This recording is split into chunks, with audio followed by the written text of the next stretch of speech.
karibu kasi po biso nyonso toyoka na malamu na banza tokoloba na lokota ya Lingala wana nde ya yamu nde tokobanda programme na biso tokosenga na pino banso bozali awa pamba te famille edeleke ngai elobi na ngai nayebisa bino ete na kombo ya famille bazali koremercier bino d'avance pamba te outa tozwaki matanga depuis le 8 juin 2022 ti mokolo mwa lelo botiki biso te bozali koaccompagner biso vraiment famille ezali très flatté mpona komona geste wana bino nyonso bozali kosala botiki bandako na bino botiki bambeto ya kitoko botiki makambo nyonso botiki bana botiki bafamille po ete boya tokabola mawa nde famille elobi merci merci merci nsima na yango tokoyebisa bino ete papa oyo alali papa Simon Massamba Nkadiangani c'est un grand homme donc moto monene ye nabo moina ye à part mosala oyo ye oyo ngai na yo toyebi ete azalaki professeur ordinaire ye andimelaki tata Simon Kimbangu donc azali mondimi ya église kimbangiste église kimbangiste ezali lingombo oyo mingi toyebi yango ezali lingomba oyo kotambolaka na baprincipe na yango ezali lingomba oyo kuna kati na lingomba okokuta liwa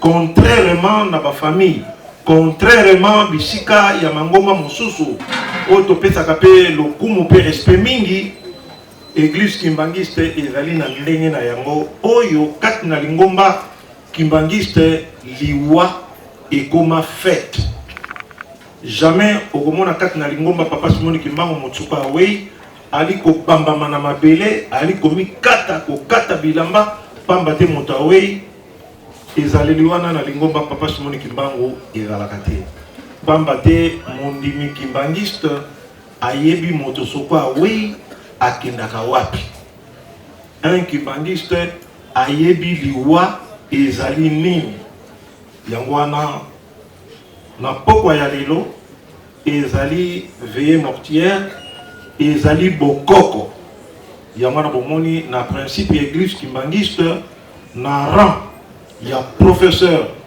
papa Simon Massamba Nkadiangani bolingaki bomona la grande fanfare kimbangiste etondi awa bolingaki bomona ba groupe musicaux ezala Jejeki ezala Gaki ezala ba groupe nyonso ya kati ya lingomba bolingaki bovivre yango awa bolingaki mpe bomona ba chorale oyo ya minene bolingaki bovivre yango awa kasi na kati ya yamba papa Simon Kimbangu soki tozali na matanga soki moto awei soki corps eza sur place te ba cérémonie oyo ya église esalamaka te yango na bomoni absence ya fanfare en live pamba te toza kobeta wana ezali nde musique mais en fanfare en live nde boko vivre yango lobi ezala kuna na morgue ezala na UPEN ezala kuna na nkamba esika tokokende nde boko vivre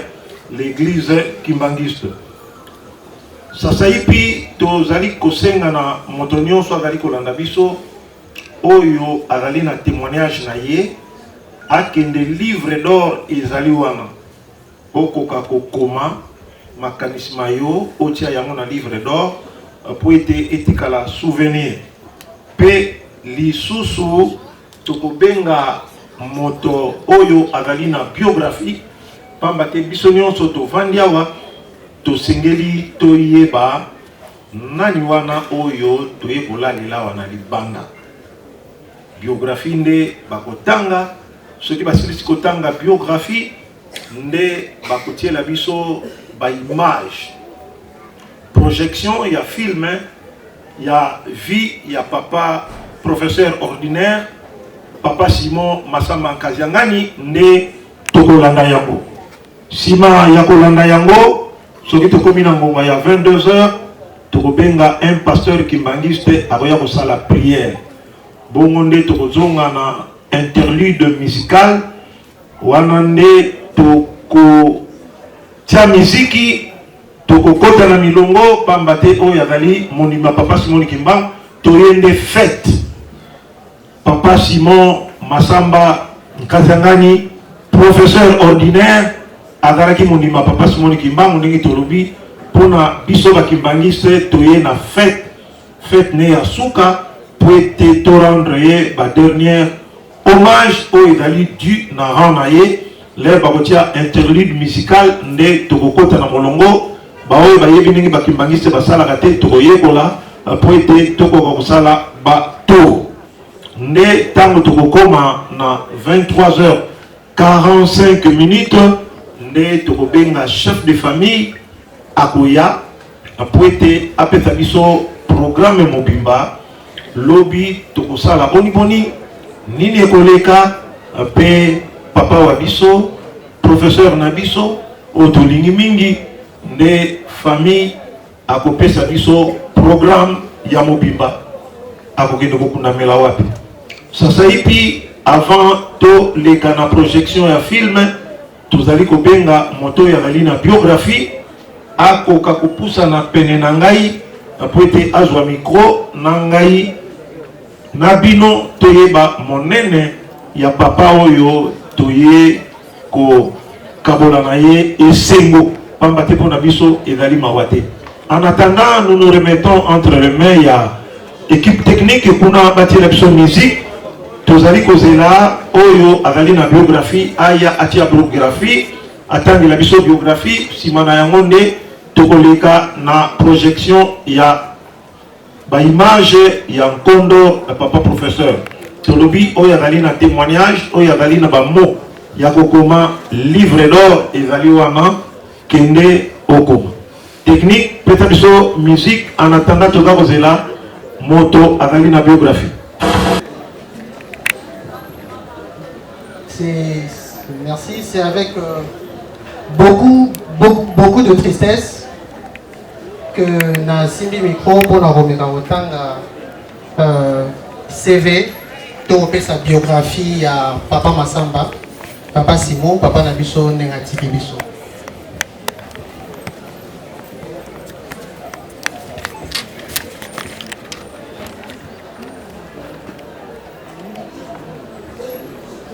Papa Simon Masamba Kaziangani, de son vrai nom, Azali est né, il y a famille, il y a 7 enfants, dont 5 garçons et 2 filles.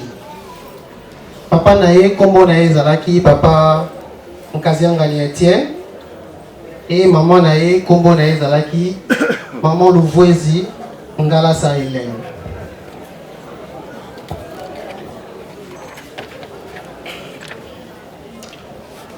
Papa Masamba Botamaki le 12 juin 1945 dans Lufutoto, dans le secteur Yaboko, Baebaebi, ezali na territoire Ambanzango, dans le district ya Katarak, kuna na Congo central.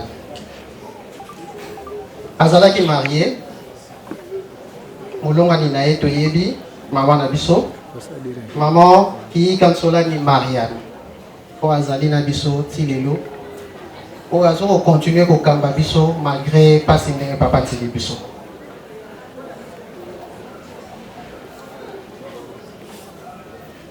Ensemble,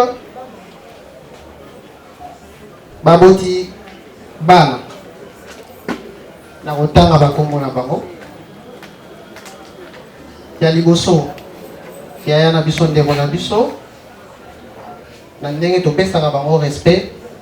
Docteur Masamba Louveze Mimi Balandiye na Masamba Nkaziangani Blaison Yazali na bisote azui mon kokoso moyen à ya ko assister na funérailles ya papa na ezalité Oya landi ezali Masamba Nsolani Vlasta Balandiye na papa Masamba Matai Trésor Ensuite, ezali maman Massamba Mbete Ornov. Et enfin, docteur Massamba Pananzila Louison. Bango bazali banao babotami na lignée ya papa Simon Massamba. Papa Massamba ndenge boyebi, ndenge mingi bayebi, azalaki mutu monene. Atangi bakelasi ebele okutu toyebi te soki biso tokokoka, biso bana. Tokotanga, moi moke ba qualification na ye, bokozala moi patient parce qu'il est belé. Na 95 azali azwaki déjà titre na ya professeur ordinaire à l'université pédagogique nationale UPEN. Na 74 azwaki titre na ya doctorant en philosophie na université ya Allemagne Erlangen, en Allemagne fédérale à l'époque. Na 73-73 azwaki doctorat mosusu en sciences pédagogiques na université à Prague, na République tchèque.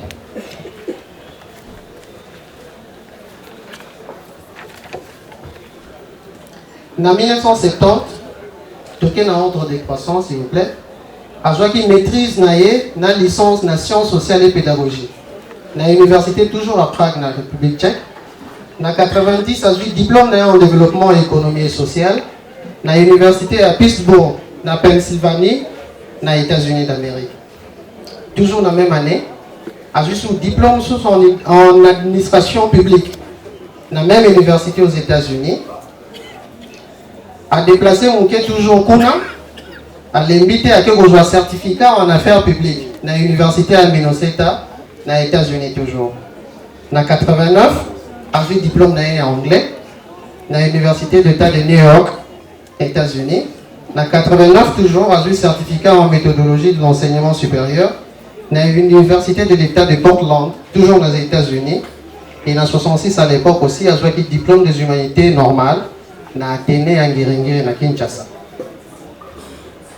Papa Massamba Zaki Goloba, Minoko Ebele. Azali Goloba français, vous allez langue na bis officielle. Azali Goloba anglais, et si tu as eu un diplôme naé ou totangeli bino.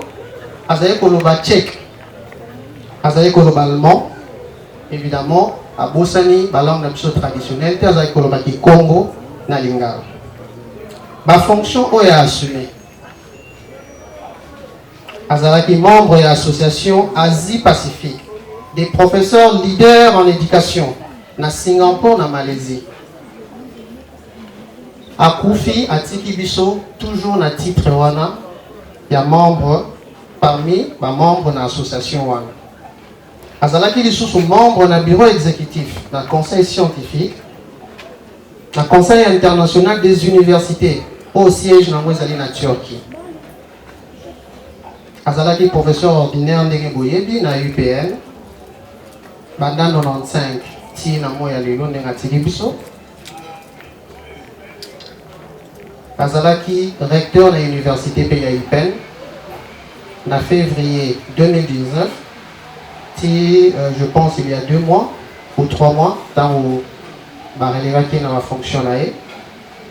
Et la fonction antérieure a assumé comme chef de département pédagogique na UPEN, recteur de l'université Simon Kimbangu pour les Kimbangu, c'est d'autres Bayebi, de 2004 à 2017, Bayebi va pour être installé dans l'université wana. Et je le dis parce que j'étais parmi Banao Yazwaki. Doit accompagner ma étudiant M. Bazali à merci. Nous allons parmi Bano et Azwaki doit accompagner qui est na mission salvatrice Wana. Moi personnellement en tant qu'assistant premier mandat dans la faculté de médecine, il avait beaucoup de projets pour élever l'université Wana na rang et comment na. Donc les alliés soucis mon état dans zone opérant. Azalaki chef du département de sciences commerciales et administratives na UPEN, la faculté à sciences économiques et gestion.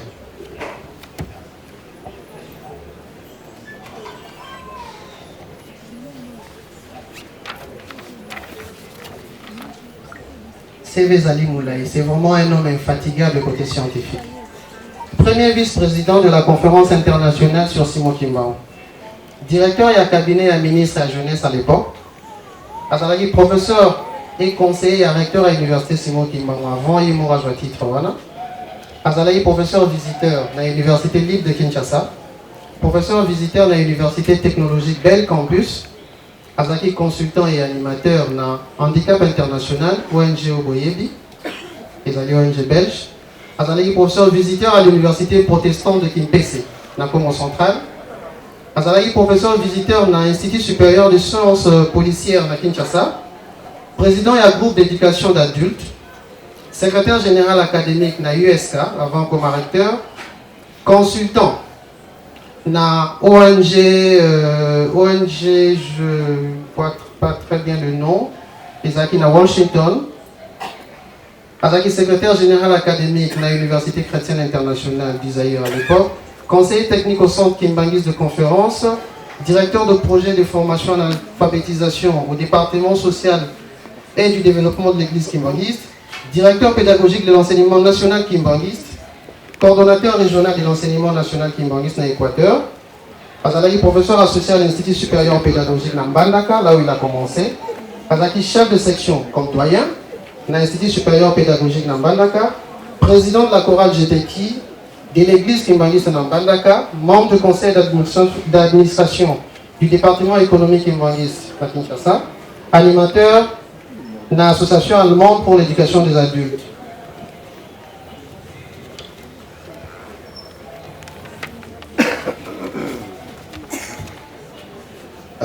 Domaine de recherche, en tant que professeur d'université, il faut ça la recherche dans le domaine songolo. Il s'est plus focalisé dans le secteur qui est dans le domaine de la pédagogie, à ça qui la recherche dans la pédagogie générale, didactique générale, méthodologie de l'enseignement. À ça qui la recherche dans la psychologie, surtout psychologie de l'éducation, dans la psychosociologie du travail, dans l'andragogie et puis dans l'histoire de la pédagogie.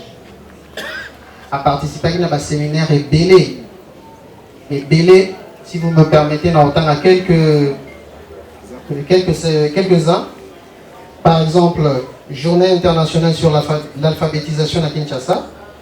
Je prends au hasard Journée internationale d'alphabétisation à Kinshasa, je vois. Travaux préparatoires sur l'alphabétisation et le développement de l'église kimbangiste. Séminaire d'évaluation sur l'alphabétisation des adultes. Politique d'alphabétisation et de développement régional de l'église kimbangiste. Séminaire et gestion aux communautés de base dans le Lubumbashi. Séminaire régional sur l'alphabétisation de l'Équateur.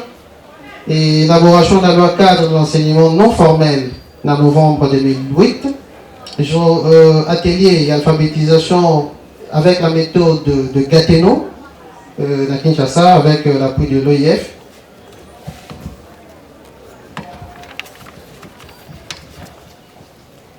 Et séminaire préparatoire, élaboration et journal de post-alphabétisation dans la République démocratique du Congo et j'en passe. Et il a œuvré aussi dans le secteur comme l'environnement, a publié certains documents, stratégie promotionnelle de campagne de sensibilisation pour la mise en œuvre de la Convention de l'ONU sur la lutte contre la désertification, dans le niveau de l'agriculture, nouvelle méthode d'utilisation d'engrais naturels à Kinshasa, et j'en passe.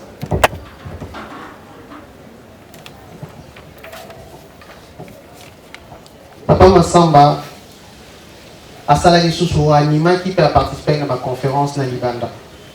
Et Bélé, dans Rotanganda Kissa, conférence sur l'éducation supérieure et l'emploi international à l'université à Kaboul, en Afghanistan. A participé à un séminaire sur la démocratie et le terrorisme à l'université européenne, la Chypre. Conférence sur les critères de cotation des universités, organisée par l'association Asie-Pacifique de professeurs leaders en éducation. C'était à Taipei, à Taïwan. Conférence organisée par la Banque africaine de développement sur l'éducation, porte ouverte en Tunisie. Atelier d'évaluation des activités annuelles du Conseil international des universités à Kaboul, en Afghanistan. Atelier sur l'élaboration du projet de développement du Conseil international des universités en Pakistan. Séminaire d'évaluation des activités du Conseil international des universités en Ankara, en Tunisie. séminaire sur la globalisation de l'enseignement supérieur et les valeurs culturelles en Tunisie, séminaire sur l'éducation sportive à Abidjan, en Côte d'Ivoire, séminaire sur l'éducation morale de la jeunesse à île Maurice, Carrefour international de bois à Nantes en France, International Symposium of Desertification à Johannesburg en Afrique du Sud, élaboration du journal post-alphabétisation, les Alliés de la République sœur na Congo-Brazzaville, la Pointe-Noire, séminaire sur l'éducation à Bujumbura et d'autres. Comme tout professeur, sera commis Mukanda T Azali professeur T, sera publié livre T Azali professeur T. Papa Massamba, tout autant a quelques publications là. La recherche scientifique. La Kinshasa, vous avez une éducation au volcan international. Psychologie, excusez-moi, générale, a publié en deuxième édition en 2017. Didactique générale, édition Volcan, toujours la Kinshasa, deuxième édition. Gestion de ressources humaines, première édition. Nécessité de l'éducation permanente pour les intellectuels et les paysans zaïrois en 93, déjà à cette époque. Organisation et mise au point de situations éducatives non formelles, la Kinshasa.